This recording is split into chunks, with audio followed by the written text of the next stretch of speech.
Most of us have at least a vague awareness that our thinking or our mindset has an impact on our psychological well being. Well, the other day I was asked, how can a particular cognitive distortion like all or nothing thinking have such a global impact on a person? Okay, that's my psychologist summarization of the question, but you get what I mean.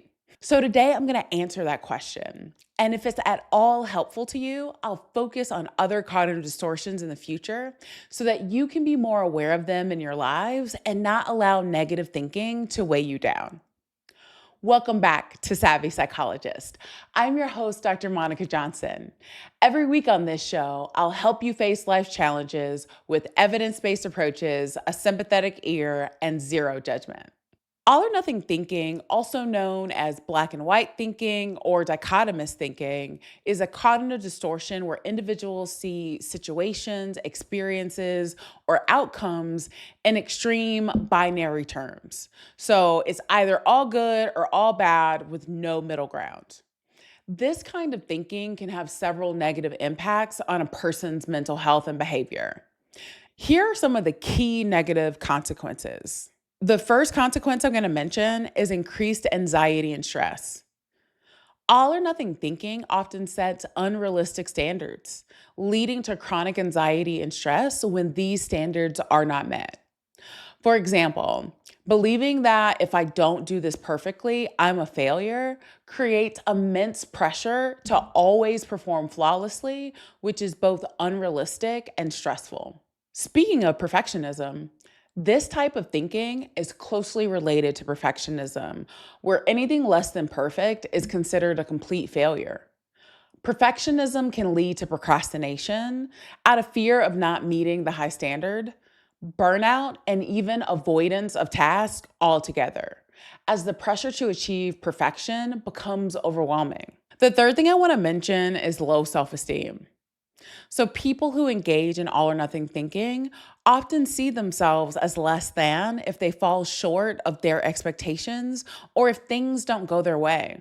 An example of this can be a person thinking something like, if he doesn't want to be with me, I'm worthless. Listen, I have the journal entries to prove that this is a false thought. Engaging in these mind games where we bet our entire self worth on random events, superstitions, or cuties will only lead to madness. The fourth thing I want to mention is relationship difficulties. In relationships, all or nothing thinking can manifest as seeing a partner as either completely good or entirely bad based on specific actions or events. This lack of nuance can lead to conflict, dissatisfaction, and ultimately relationship breakdowns. For example, thinking, you never do anything nice for me, can cause undue strain on relationships. In reality, they may do chores around the house, make food for you when you're ill, and celebrate you when you get a huge win in your life. Those are all nice things, but perhaps they're not the same nice things you have in your mind, which is different than they never do nice things for you. The fifth consequence I'm going to mention is depression. All or nothing thinking is a common cognitive distortion in depression. It can lead to feelings of hopelessness and worthlessness because any perceived failure is seen as complete and unchangeable. For instance, a person might think, I didn't get the job, I'll never be successful, leading to a downward spiral in mood and motivation. The sixth consequence is poor decision making. This type of thinking can lead to impulsive or rash decisions because it eliminates the ability to see or consider middle ground options. For instance, thinking, if I can't do it perfectly, I won't do it at all, can result in missing out on opportunities for growth, learning, or success. Number 7 is decreased resilience. All or nothing thinking can make it difficult to recover from setbacks. If a person views a setback as a total failure, they may be less likely to try again or persevere, reducing their overall resilience. For example, after failing an exam, a student might think, I'll never pass this course, leading them to give up entirely rather than seek ways to improve. Number 8 is limited personal growth. All or nothing thinking stifles personal growth because it discourages risk taking and experimentation. If someone believes they must either excel or not try at all, they miss out on learning opportunities that come from mistakes and partial successes.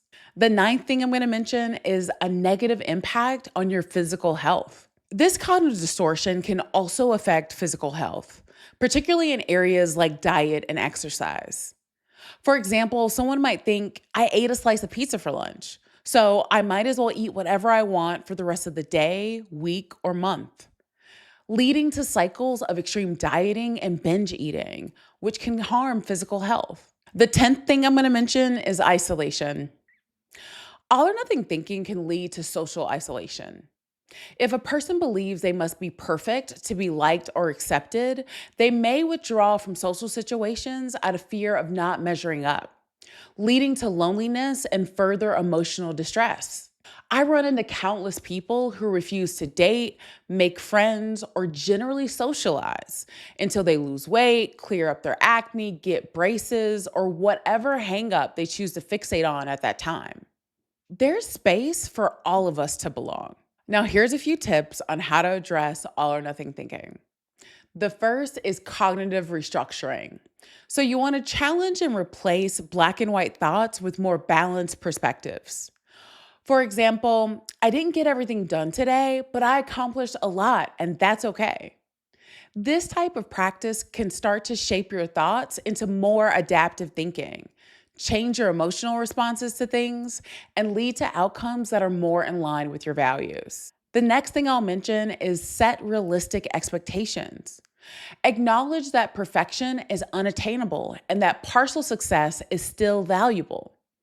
Practice viewing people and yourself for who they actually are instead of who you think they should be, and set your expectations for them based on reality and not on your judgments. It's important to embrace flexibility. Cultivate a flexible mindset, recognizing that multiple outcomes can be acceptable and that progress is more important than perfection. By addressing and modifying all or nothing thinking, you can improve your mental health, enhance your relationships, and increase your overall well being. What's a cognitive distortion that trips you up in life? Let me know. You can contact me via Instagram at KindMindPsych or via email at psychologist@quickanddirtytips.com. The Savvy Psychologist is a quick and dirty tips podcast. It's audio engineered by Steve Rickyberg with script editing by Brandon Getchis. Our podcast and advertising operations specialist is Morgan Christensen. Our digital operations specialist is Holly Hutchings. And our marketing and publicity associate is Davina Tomlin. Follow Savvy Psychologist on Apple Podcasts, Spotify, or wherever you listen to podcasts. That's all for this episode of Savvy Psychologist. Thanks for listening, and I'll see you next week.